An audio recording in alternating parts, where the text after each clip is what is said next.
Ikaw ba ay may isang negosyo? Ikaw ba ay may sari-sari store, merong kainan, o ano man yung meron kayong negosyo sa loob ng inyong bahay, o ano man ang negosyo na meron kayo? Gusto nyo ba na dumami ang inyong customer? Gusto nyo ba na marami ang inyong binta sa araw-araw?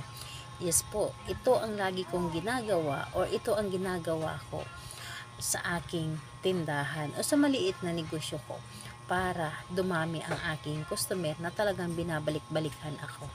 Hello mga guys, kumusta kayo? Panibagong araw, panibagong video na naman tayo, and sa araw na ito ay isa na namang video ang aking ituturo sa inyo na simpleng gabay o simpleng pamamaraan na makakatulong sa atin.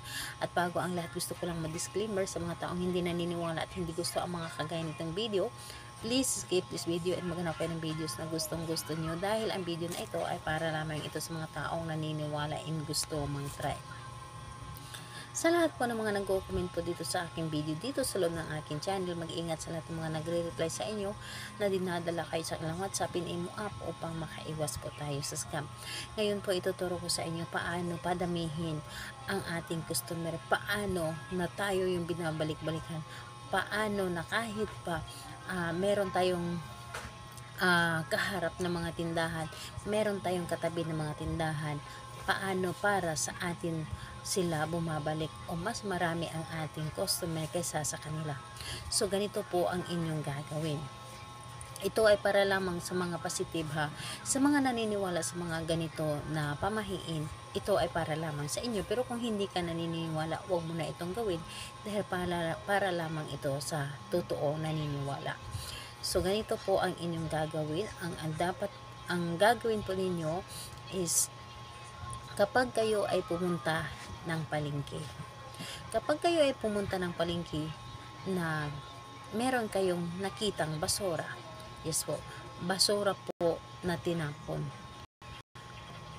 Basura sa mga tindahan ng palengke na alam ninyo na maraming benta or alam ninyo na maraming bumibili. Kumuha ka ng isang basura doon sa kanilang basurahan. Kahit na yung cellophane.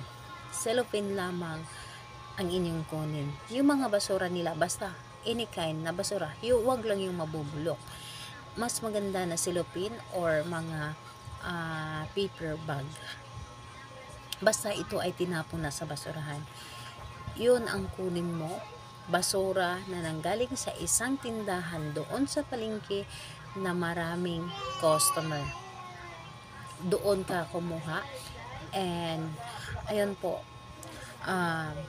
kunin nyo yung basura na yon at ilagay sa loob ng inyong tindahan. Dalhin nyo po, ilagay sa loob ng inyong tindahan or ano man yung negosyo niyo, ilagay nyo po doon. Isabit po ninyo or itago ninyo doon sa loob. Dahil kung gaano karami ang customer na kinuna ninyo ng basura doon sa may palengke, sa may tindahan na yon, ganyan din kadami ang customer mo sa negosyo mo, sa tindahan mo. Yun po, napakaganda kahit na maliit yung tindahan mo. Basta meron kang ganong klaseng pamahiin, pwede mo or dadami ang customer mo. And isa pa yung kung magtatanong ka, yun ba ay gagawin namin sa pag-open ng inyong tindahan? Hindi po.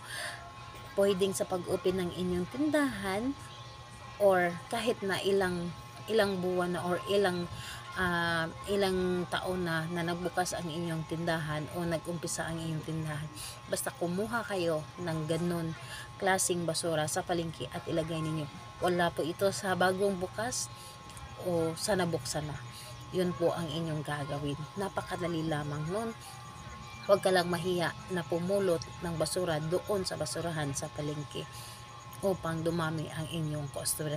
Maniwala kayo, sobrang napakalakas ng abisa nito. So ayun po, wala din po sa araw and sa oras sa pagkuha at sa paglagay ito. Kahit anong araw at oras, pwede mo itong ilagay at pwede kang kumuha sa palengke.